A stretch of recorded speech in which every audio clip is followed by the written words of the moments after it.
And so all this time we hear constantly from the Democratic Party establishment all the way up to the president that nobody is above the law. Well, this happened today. The American principle that no one is above the law. The justice system should be respected, and we should never allow anyone to tear it down. It's as simple as that. That's America. That's who we are. Yeah. And that's who we'll always be, God willing. This nation was founded on the principle that there are no kings in America. Each of us is equal before the law. No one is above the law, not even the President of the United States. Will the president pardon or commute his son if he's convicted? So I've answered this question before. It was asked of me not too long ago, a couple of weeks ago, and I was very clear, and I said no. Hey, let me go back to the first question of the briefing. I know you said not a lot's changed since yesterday and it's a personal matter, but from a presidential perspective, is there any possibility that the president would end up pardoning his son? No. It's still a no. It will always be a no. It's still a no. It will be a no. It is a no, and I don't have anything else to add. Will he pardon his son? No. And I am satisfied that I'm not going to do anything. I said I abide by the jury decision, and I will do that, and I will not pardon him. But let me ask you, will you accept the jury's outcome, their verdict, no matter what it is? Yes. And have you ruled out a pardon for your son? Yes. But in all fairness, Joe probably can't remember any of those things that he said. No. So, however, what's her name? Jean-Pierre? Is that her name? Corinne, yeah, she's disgusting. So, I have to pull her up because she's one of my war criminal cards, guys. She's in here. She is the 10 of clubs. For people following this, this is it's thewarcriminals.com. Get yourself some cards, supports Palestinian children, medical care and treatment. But yes, every time somebody comes up in my war deck, I pull them out. So 10 of clubs. Love it. Just saying. Okay. So, of course, for anybody who has been paying attention, there's a little bit of hypocrisy in the air because, as we know, the Democrats often will say one thing and they will do another thing, which should not come as a surprise to anybody. And ultimately, the president of the United States changed his mind. He pardoned his son, Hunter Biden, earlier. Where I think the bigger issue is here, James, is the context of the pardon itself. The pardon itself, apparently, from what we're reading, is that it extends all the way back to 2014. So it's like a blanket pardon. Basically, it's like this complete retroactive pardon to everything. Mm-hmm. And the whole point about this is it almost comes full circle on this idea that the reason why that the Democratic establishment, whatever you want to call it, went after the president of the at the time, Donald Trump, and impeached him was because he was looking into the Biden's activities within Ukraine, led by Hunter Biden, who sat on the board of Burisma and was getting paid $30,000, I believe, a month to not do anything. I mean, how can I get that job? How do I get that job? How do I get a job like that? Be born on third base. That's a good start. All right. Well, that's not happening because that's a great job, man. Yep.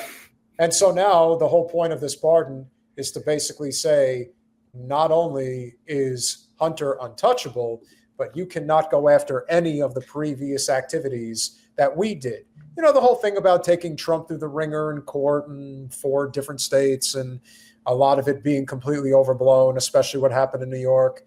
Yeah, we're making sure that you can't do that back to us. Although I don't think Trump really cares one way or the other. I think this makes the Democrats look even worse than they possibly could, even though I don't think it's anybody's surprise that he ultimately decided to pardon his son.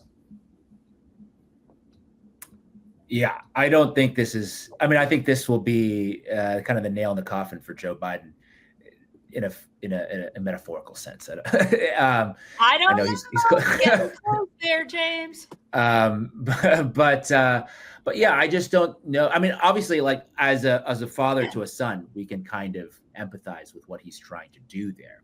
But why do you go out and say all of these things before, right? Just be like, I'm not sure. Exactly. I'm not sure if I'm going to. I think they thought they were going to win, because if they win, they're not going to prosecute, which means that the DOJ ultimately is weaponized, right? It necessarily means that they choose to go after based on who they want to, not based on whether or not they've committed crimes to the degree where the DOJ should go after them. Well, we knew that, right? I mean, we knew that.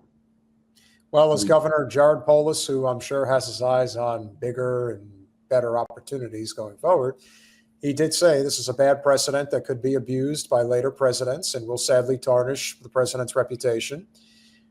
While he can sympathize with Hunter Biden's substance abuse struggles, no one is above the law, not a president and not a president's son. Well, I guess that's not true.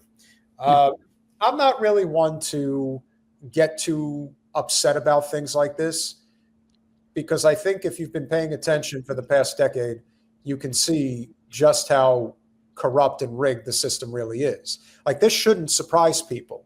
This shouldn't surprise anybody, that a lot of what is happening in Ukraine, which I have maintained for the longest time, is because Western Ukraine, which I've been saying for how long, Jen, has some of the richest minerals on this planet that anyone would want to get their hands on today, tomorrow, and for many years to come. And when good old Lindsey Graham lets it out of the box and says, there's $2 to $7 trillion worth of natural resources in Western Ukraine, and I'm thinking, yeah, I've been saying that for a while. You finally decided to admit the truth.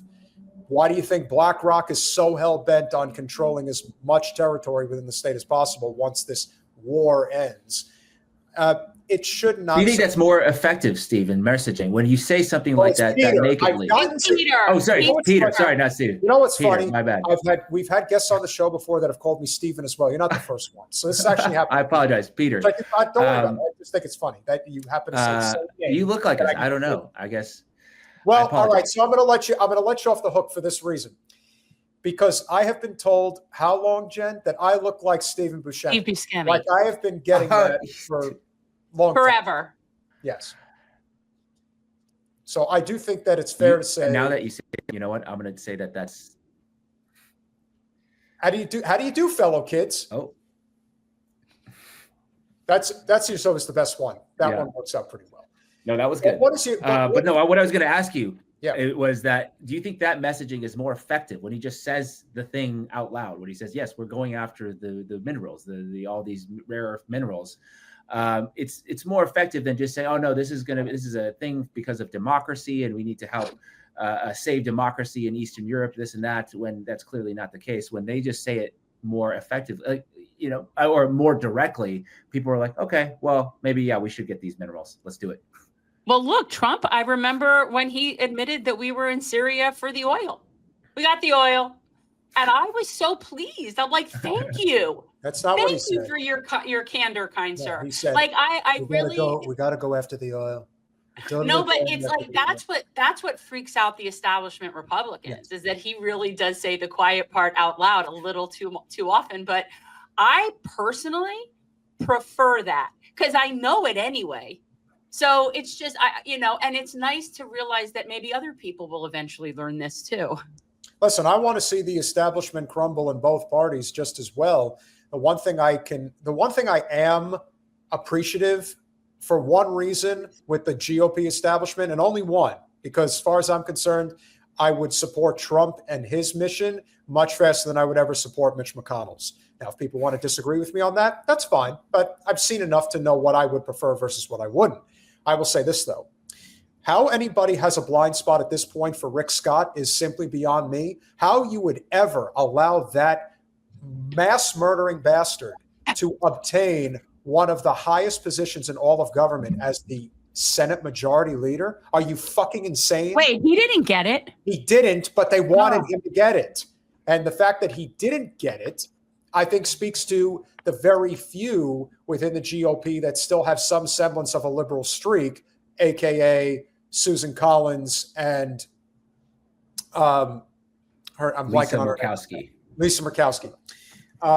And even and there's like one other one that I'm forgetting, but as small as it may be, the fact that you blocked Rick Scott, be thankful that you did, because you really do not want to know how bad the world can get if that man ever obtained that kind of position. He's going to very likely run for president at some point. And that should scare people.